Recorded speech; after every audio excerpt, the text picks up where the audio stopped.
You wake up tomorrow, check your phone out of habit, and your banking app just won't open. Not down for maintenance. Gone. You walk outside and the ATM screen is blank. The cashier at the corner store is staring at her register like it just insulted her personally. Every number that used to represent what you owned, what you were owed, what you could buy, all of it everywhere just stopped meaning anything. That's the scenario. Money in every form, physical and digital, simply disappears overnight. And what actually happens next isn't chaos in the way you're picturing it. It's stranger than that, and honestly a lot more revealing about what money was actually doing this whole time. Let's start with what most people assume would happen: riots, looting, some kind of instant collapse into every person for themselves mode. That's the movie version. And it's not entirely wrong, but it skips the far more interesting part, which is what happens in the first few hours before anyone even has time to panic. Because here's the thing nobody thinks about until it's gone. Money was never the wealth itself. It was just a tracking system, a shared scoreboard everyone silently agreed to trust. And the moment the scoreboard vanishes, the actual stuff, the food, the houses, the cars, the labor, none of that goes anywhere. It's all still sitting exactly where it was 5 minutes ago. So the immediate problem isn't scarcity, it's coordination. Grocery stores still have shelves full of food. Farmers still have fields full of crops. The issue is that nobody has an agreed-upon way to figure out who gets what. For roughly 10,000 years before money existed, humans solved this with barter, and barter, it turns out, is a genuinely miserable system. Economists call the core problem the double coincidence of wants, which is a fancy way of saying you need to find someone who has exactly what you want and also happens to want exactly what you have, at the same time, in the same place. You have a working car and desperately need insulin. Good luck finding a pharmacist who's in the market for a used sedan today. Within the first day, something predictable starts happening everywhere at once, completely independently. People start improvising their own tracking systems, IOUs scrawled on paper, tally marks, bartender tabs, except now every transaction on Earth works like a bar tab. This isn't a guess. It's happened repeatedly in real collapses. When Argentina's economy imploded in 2001, entire neighborhoods spun up local barter networks within weeks, trading haircuts for bread for babysitting, using handmade credit notes that functioned as makeshift currency. The instinct to invent a scoreboard is apparently baked so deep into how humans cooperate that we rebuild one almost immediately, out of whatever's lying around. And this is where the split really shows. Not everyone loses the same amount, and it has almost nothing to do with how rich someone was the day before. People whose wealth was mostly numbers on a screen, stock portfolios, retirement accounts, digital savings, lose everything instantly and completely. There's nothing left to grab. Meanwhile, people who happen to hold tangible, useful things, tools, livestock, stored food, land, a generator, wake up relatively wealthy by comparison, regardless of what their old bank balance said.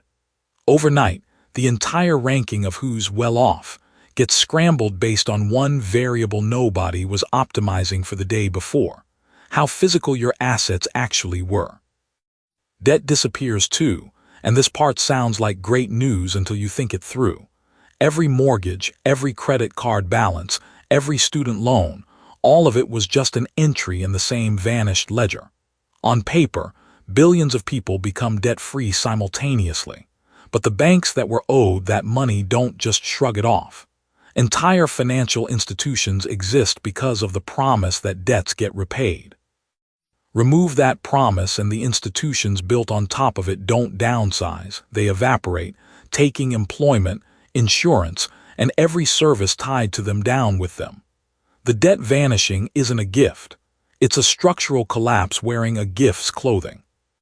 Something even weirder happens to the idea of value itself. Gold, historically humanity's favorite backup currency, only works as a backup because everyone still agrees it's worth something. If the entire monetary framework that made gold special disappeared along with cash, gold would just be a heavy yellow rock again, until enough people re-agreed to treat it as precious. Meanwhile, the things that would spike in actual, undeniable value are almost insultingly boring. Seeds, clean water, batteries, basic tools, antibiotics. A society that spent decades chasing stock tickers would suddenly find itself desperate for a working can opener. The most valuable object on the planet, briefly, might be a bag of rice. Stack it all together. Physical goods staying exactly where they were, while trust in the tracking system vanishes.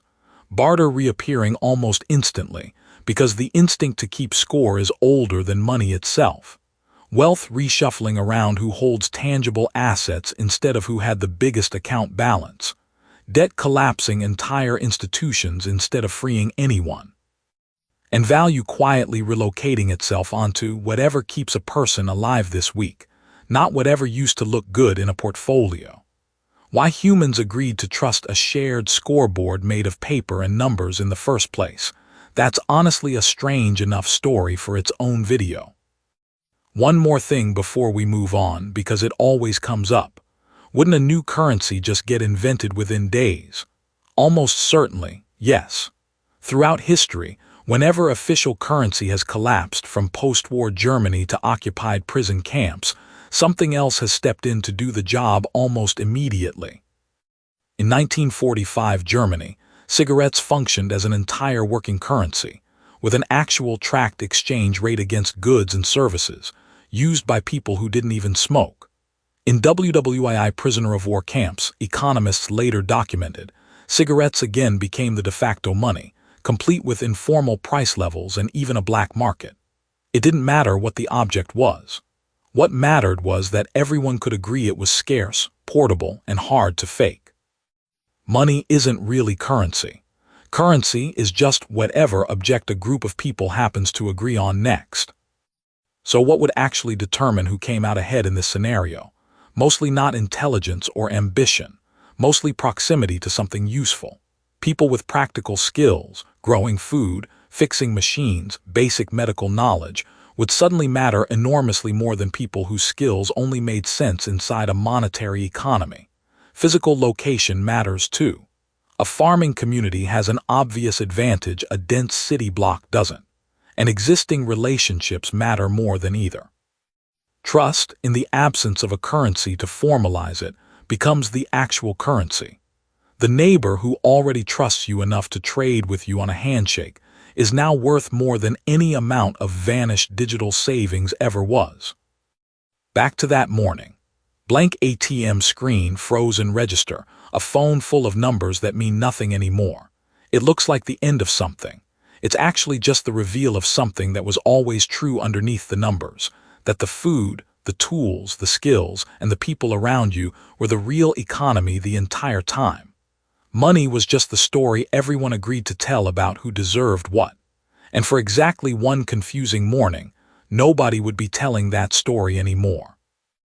By the second morning, someone somewhere would already be writing a new one, probably on the back of a napkin, probably backed by nothing more solid than a handshake and a shared decision to believe in it. Which, if you think about it for more than a few seconds, was exactly how the old one started too.